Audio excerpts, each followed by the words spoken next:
Hey guys, good morning. Today we are starting new book, First Timothy. Introduction.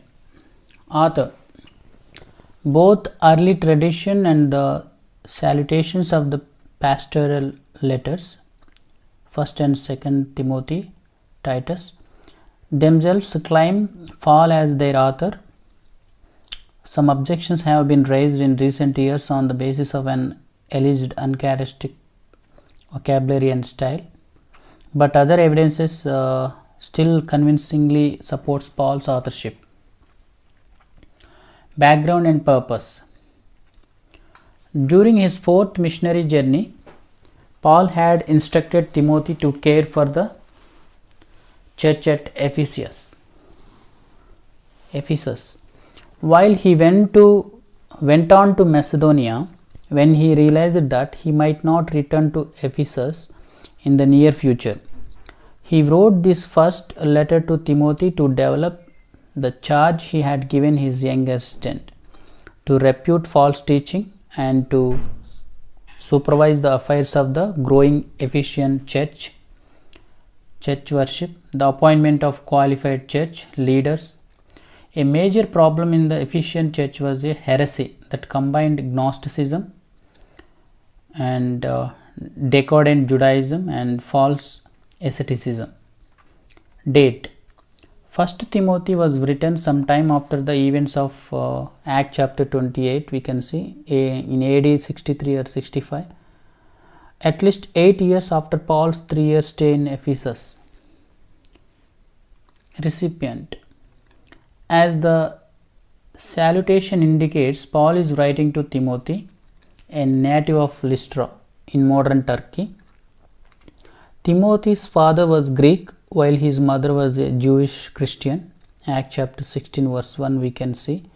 From childhood he had been taught the Old Testament. Paul called him by true son in the faith, perhaps having led him to faith in Christ during his first visit to Lystra.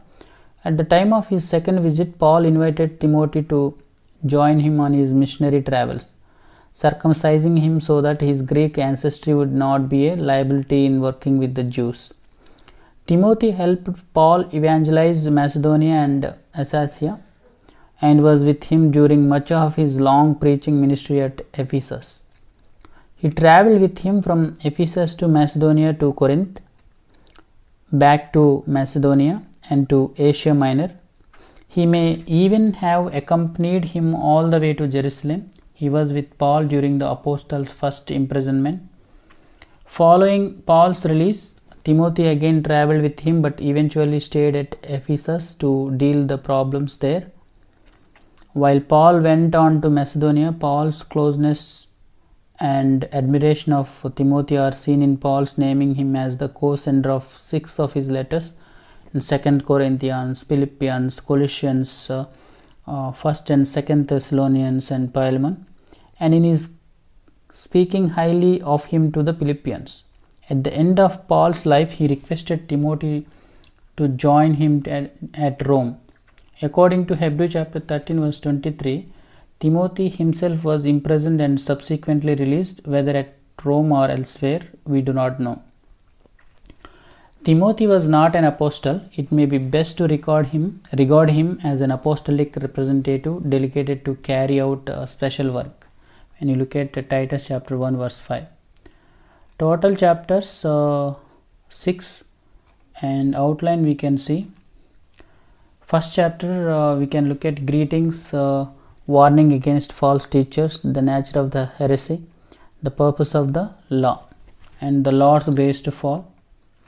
The purpose of Paul's instructions to Timothy, instructions concerning church administration, chapter 2 and 3, public worship, prayer in public worship, women in public worship, qualification for church officers and overseers, deacons, purpose of these instructions, and chapter 4, instructions concerning false teaching.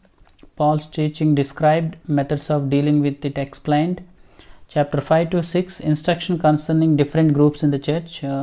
Under that we can discuss the older and younger, widow, elders, slaves. And chapter 6 we can see miscellaneous matters like under Paul's teachers, love of money, charge to Timothy, and the rich. Finally, in 6th chapter, verse 20-21, concluding appeal and benediction. These 6 chapters we are going to discuss in our regular Bible study in coming days. God bless you. Thank you.